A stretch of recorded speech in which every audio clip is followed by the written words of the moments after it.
பரவாயில்லையே, IPL matches தான் இன்ட்ரெஸ்டிங்கா இருக்குன்னு பார்த்தா டிஎன்பிஎல் மேட்சஸும் இன்ட்ரெஸ்டிங்கா தான் இருக்கு. ஆமாங்க, இப்படி வந்து சொல்ற மாதிரி தான் நேத்து சேலத்துக்கும் திருச்சிக்கும் நடந்த மேட்ச் பயங்கர இன்ட்ரெஸ்டிங்கா வந்துருந்துச்சுங்க. திருச்சி கடைசி வரைக்கும் போராடினா கூட சேலத்தை வந்து வீழ்த்த முடியாம வந்து போயிடுச்சு. நேத்து மேட்ச்ல சேலம் வந்து ஃபர்ஸ்ட் பேட்டிங் பண்ணி 179 ரன் வந்து எடுத்திருந்தாங்க. இந்த அளவுக்கு ஸ்கோர் வர்றதுக்கு முக்கிய காரணம் யாருன்னு பார்த்தீங்கன்னா ஹரிநிஷாந்த் தாங்க.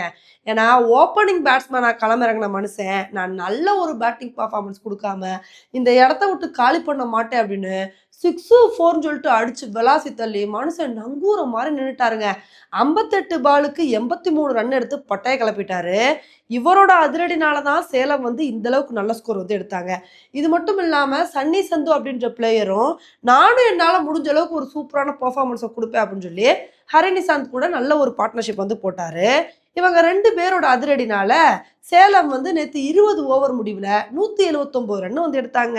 இந்த ஒரு ஸ்கோரை பார்த்தவொடனே நம்ம என்ன எதிர்பார்த்தோம் அப்படின்னா இது ஒரு டஃப்பான டார்கெட் தான், இல்லைன்னு சொல்லலை. இருந்தாலும் திருச்சி வந்து ஸ்டார்டிங்ல இருந்தே நல்ல ஒரு பேட்டிங் பர்ஃபார்மன்ஸை கொடுத்தாங்க. கண்டிப்பா இந்த மேட்சை வின் பண்ண முடியும் அப்படின்னு தாங்க வந்து எதிர்பார்த்தோம். ஆனா நேத்து மேட்ச்ல நடந்ததே வேறங்க. நேத்து ஸ்டார்டிங்ல இருந்து நல்ல பேட்டிங் பர்ஃபார்மன்ஸை திருச்சி கொடுப்பாங்கன்னு பார்த்தா ஸ்டார்டிங்ல இருந்தே சீட்டு கட்டு மாதிரி ஒவ்வொரு ஓவருக்கும் மடமடன்னு சொல்லிட்டு விக்கெட் போக ஆரம்பிச்சிருச்சுங்க. இதனால 48 ரன்னுக்கே 6 விக்கெட் இழந்து திருச்சி பயங்கரமா தத்தளிச்சிட்டு இருந்தாங்க. இந்த ஒரு சுச்சுவேஷனை பார்த்தோன்னே நம்ம எல்லாரும் என்ன எதிர்பார்த்திருப்போம் அப்படின்னா இதுக்கு மேல எங்கப்பா திருச்சி கம்பேக் கொடுக்க போறாங்க, அவ்வளோதான், சேலம் தான் இந்த மேட்சை ஈஸியா வின் பண்ண போறாங்க அப்படின்னு தாங்க வந்து எதிர்பார்த்தோம். அப்போதாங்க ராஜ்குமாரும் கௌசிக்கும் சேர்ந்து ஹலோ நாங்க இருக்கோம்ல, நாங்க இருக்க வரைக்கும் அவ்வளோ ஈஸியா விட்டுருவோமா, நாங்க எப்படி விளையாடுறோம்னு மட்டும் பாருங்க அப்படின்னு சொல்லி 2 பேருமே ஒரு சூப்பரான பார்ட்னர்ஷிப் வந்து போட்டாங்க. 2 பேருமே அதிரடியான ஆட்டத்தை வெளிப்படுத்தி ஹாஃப் செஞ்சுரி அடிச்சு பட்டை கிளப்பினாங்க.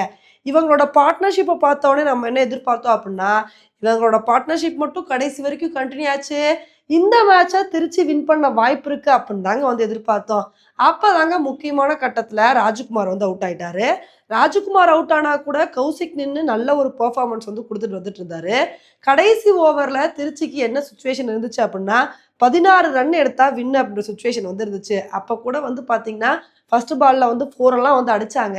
வின் பண்ணிடுவாங்கன்னு நினைக்கும் போது அடுத்தடுத்த பால்ல அடிக்க முடியாதனால இந்த மேட்சை சேலம் வந்து 7 ரன் வித்தியாசத்துல வின் பண்ணிட்டாங்க. இப்ப நேத்து மேட்சை சேலம் வந்து வின் பண்ணாங்கன்னா இதுக்கு காரணம் அவங்க பேட்டிங்ல நல்ல ஒரு பெர்ஃபார்மன்ஸ் கொடுத்து முடிஞ்ச அளவுக்கு நல்ல ஸ்கோரை வந்து எடுத்தது தாங்க. இதே நேத்து மட்டும் பேட்டிங்ல கொஞ்சம் சொதப்பி ஒரு கம்மியான ஸ்கோர் எடுத்திருந்தாங்கன்னு வச்சுக்கோங்களேன், ஈஸியா திருச்சி வந்து அதை சேஸ் பண்ணிட்டு போயிட்டே இருந்திருப்பாங்க. ஆனா என்னதான் நேத்து மேட்ச்ல திருச்சி வந்து தோத்தாலும் அவங்கள வந்து பாராட்டே ஆனுங்க.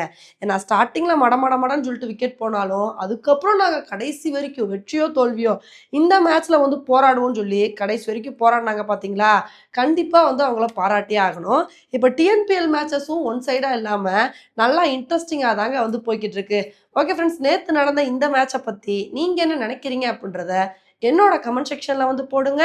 இதே மாதிரி இன்னொரு வீடியோல உங்களை வந்து மீட் பண்றேன். Bye friends.